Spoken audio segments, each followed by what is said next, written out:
Узбекский квартал Маджурумтал. Посторонним вход сюда воспрещен. Да и сами жители с началом беспорядка в южной столице за пределы своей махалли выходить не рискуют. Вот наш дом. Здесь у меня вот здесь стенка стояла, вот здесь.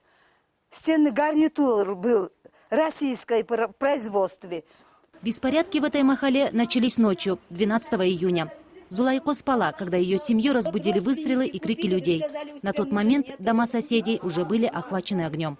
С ужасом проснулись, все кричат, куда бежать. Даже вот, понимаете, даже деньги и золото взять мы не успели. И вот, как его сказать, даже документы не успели взять. Вот без паспорта, без ничего. Даже домовые книги, ничего, без ничего мы остались. Семья решила бежать.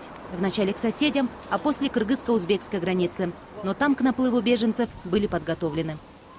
Невозможно было туда перейти, там не пускают по одной, пока пускали. С детьми, вот со старыми мамами, вот отцами, да, мы там в арыках, все там упали, лежали в арыках, там вот они яму порыли, да, чтобы это в Узбекистан туда не пускать. А там маленькую вот так дорожку оставили, пока через дорожку такая толпа, мы туда хотели идти, оттуда толпа нас толкнула, вот все в руках без сознания были, дети такие, в руках это женщины. В приграничном районе Сюреташ женщина с детьми пробыла 10 дней. На больше не хватило сил. Ночевать было негде, а родственников в Узбекистане у нее нет. А вот здесь вот у нас это гостиная была. Ой, соседи заходили, говорят, ой, прям как у тебя уютно, красиво. Элитные шторы у тебя такие, вот у снохи были, дорогие такие. Обгоревшие стены и груда посуды. Вот все, что осталось от ее родного дома. Проблему временного жилья решили простые люди. Палатка для Зулайки оказалась как нельзя кстати.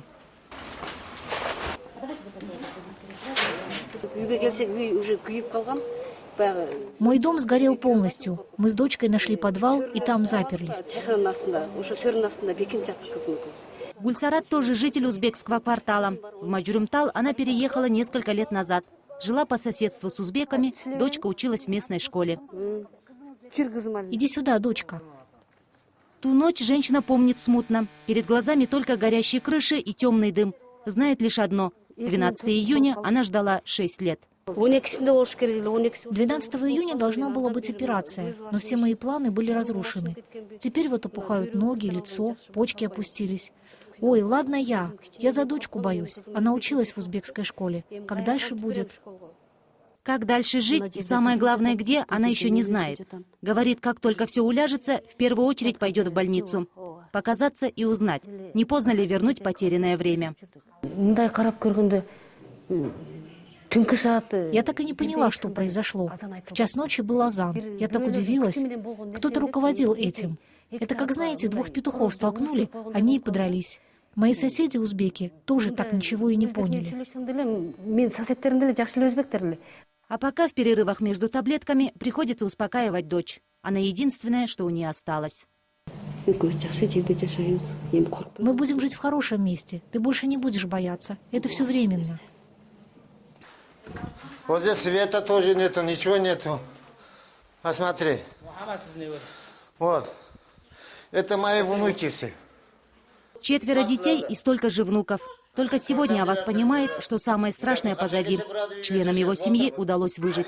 Из горящего дома их вынес сосед. Хорошо нас вот это Красбарский здесь. Один мужик есть, они спасли нас. Они киргизы, соседи мои. Они спасли нас. Дом сгорел буквально на его глазах. Документы, ценные вещи спасти не удалось. Мужчина уверен, мир нарушили ребята не из местных. Ожских он знает. В ту ночь, вспоминает Аваз, было много чужих. И женщин в спортивной форме, и мужчин в военной. Кто начал, откуда пришли? Рассорили кыргызский и узбекский народ. Простой народ страдает. Что мы им сделали? Пусть найдут виновных и проведут народный суд с участием кыргызов и узбеков. Надо найти виновных. Устанавливать палатку Аваз и не собирается. Семья в ней просто не поместится. Поэтому и решил отец семейства ждать лучших времен. Аваз уверен, доверие вернется, и оно не за горами. Мы от киргизов не боимся. И киргизы от нас тоже не боятся. Мы вот сейчас ходим у нас пустыми руками на базар сходим, туда на работу некоторые уже выходят, работают, приходят. Они нас не трогают, мы их не трогаем. Такого разговора нету здесь. Что того киргиз побил, того узбека побил, такого нету. Пускай они сами, которые вот это провокация делают, пускай они так не говорят никогда.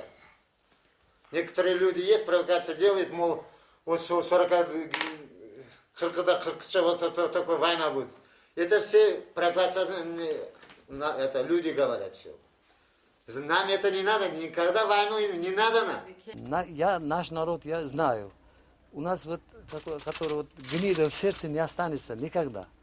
И киргизский народ знает. Тоже люди, вот соседи живут. Тут еще несколько вот дома, которые жили, многоэтажные. Есть такие факты, что они спасали тут слушаем Махаллу. Сказали, тут киргизы живут, не трожьте их. Ну, какие-то бешеные люди, напитые чем-то накормленные, вот пришли вот сделать. Бронетранспортеры приехали, это в военных этих формах. И со флагом Киргизстана. Вот меня обидно, что.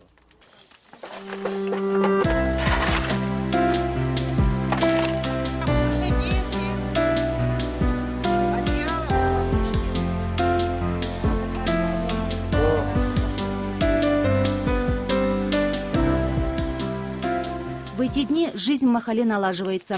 Люди ожили, приступили к уборке дворов, подумывают уже и о восстановлении утерянных документов. Двери узбекской Махали потихоньку открываются. Гульсарат это обрадовало. Женщине очень хочется вернуться в родной дом, пусть даже разрушенный. Успеть бы только раны залечить.